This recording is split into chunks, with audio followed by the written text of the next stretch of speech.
यीशु के चेले भी दुष्ट आत्मा को नहीं निकाल सके। मत्ती अध्याय 17 वचन 14।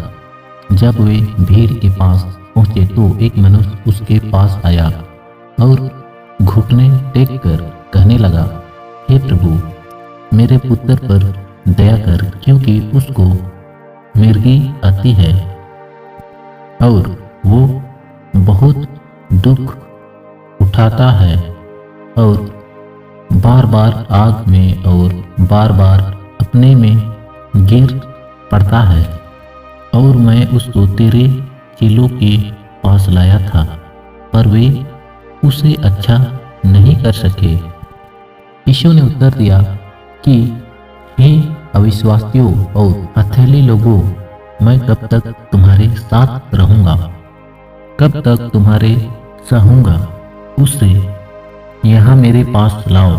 तब यीशु ने उससे घुड़का और दुष्ट आत्मा उसमें से निकला और लड़का उसी घड़ी अच्छा हो गया। तब चेलों ने एक अंत में यीशु के पास आकर कहा, हम इसे क्यों नहीं निकाल सके? उसने उनसे कहा, अपने विश्वास की घाटी के कारण।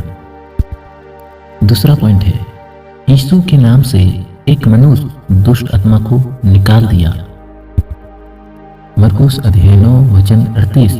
तब यूहन्ना ने उससे कहा, हे गुरु, हमने एक मनुष्य को तेरे नाम से दुष्ट आत्माओं को निकालते देखा और हम उसे मना करने लगे, क्योंकि वो हमारे पीछे नहीं हो लेता था। तीसरा पॉइंट है, यहूदी तो चिन्ह चाहते हैं। पहला कुरिन्थी अध्याय 1 वचन 22। यहूदी तो चिन्ह चाहते हैं और यूनानी ज्ञान की खोज में है।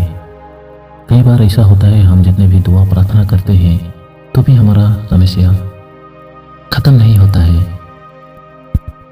जब हम दुखी होते हैं, बीमारी में रहते हैं, कितना भी प्रार्थना करने से हमारा समस्या खत्म नहीं होता है। कई बार ऐसा होता है तो हम अपने आप को कोसते हैं, क्या मैं विश्वास में कमी हूँ? ऐसा अपने आप को हम कोसने लगते हैं, पर ऐसा नहीं है। पौलुस भी एक टाइम में उसका जीवन में परेशानी था, तकलीफ था, प्रभु से दुआ किया, फिर भी प्रभु ने उसे चंगा नहीं किया। तो क्या किया प्रभु ने?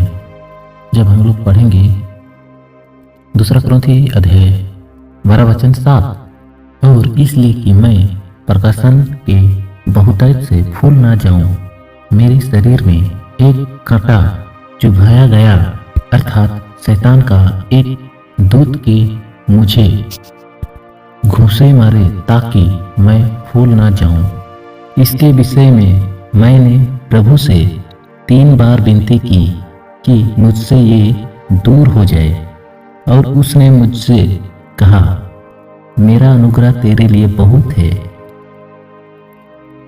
तो यहाँ पौलुस को परमेश्वर ने क्या कहा? मेरे अनुग्रह तेरे लिए काफ़ी है।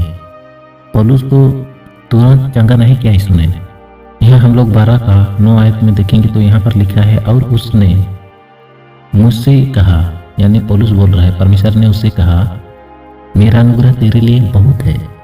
आज वैसे ही यदि हम दुखी होते हैं, घर में परेशान समस्या है, बीमारी है, दुआ करते हैं, प्रार्थना करते हैं, तो कई बार हम तुरंत चंगा नहीं होते हैं, तो अपने आप को कोसते हैं, प्रभु क्या मेरा प्रार्थना नहीं सुन रहा है? ऐसा नहीं है, क्योंकि प्रभु का वचन कहता है उसका अनुग्रह हमारे लिए बहुत है, उसका अनुग्रह ही हमारे लिए काफ़ी है। आमीन।